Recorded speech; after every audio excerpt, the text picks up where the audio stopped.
Au XIXe siècle, Roubaix est la capitale mondiale du textile, abritant même la bourse de la laine. Son industrialisation est vertigineuse avec un nombre impressionnant d'usines réparties dans toute la ville. Roubaix est même surnommée « ville aux 1000 cheminées ». De toutes les campagnes avoisinantes, on assiste à la migration spectaculaire, l'exode rural de ces petits paysans restés sans emploi à cause de la mécanisation des cultures et désireux de trouver une place comme ouvriers dans une des nombreuses manufactures. Lors de la première moitié du XIXe siècle, l'arrière-petit-fils de Jos Bossu est un fringant notable de la très dynamique ville de Roubaix. Il s'appelle Jean-Baptiste Bossu. Nous sommes en plein dans cette révolution industrielle et à cette époque, la bourgeoisie est en plein essor.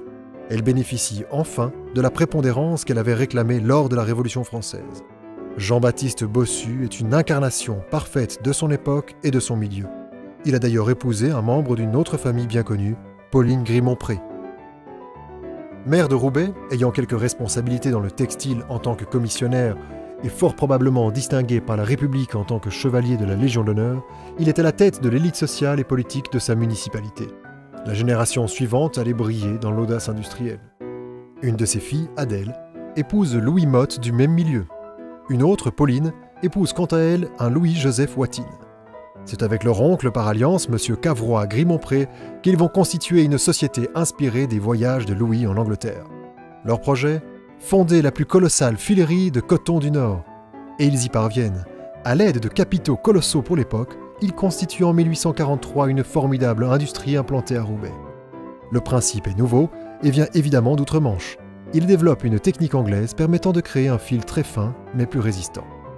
Hélas, en 1845, un incendie détruit une partie des installations. Cela ne décourage pas du tout les entrepreneurs qui reconstruisent en plus ambitieux encore. Mais le sort doit s'abattre une fois de plus sur l'ambitieux projet. Toutes les installations seront complètement ravagées par un nouvel incendie en 1866. C'est à cette occasion que la production déménage de quelques dizaines de mètres dans un bâtiment annexe à l'épreuve des flammes. En 1877, les activités se diversifient et la société Motte Bossu crée une filerie de laine qui s'ouvre juste à côté.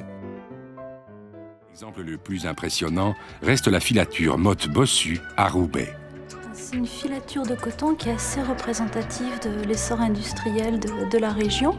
En fait, c'est un jeune homme de bonne famille qui décide d'utiliser sa fortune personnelle et celle de sa femme pour transformer la filature de papa en une activité très rentable.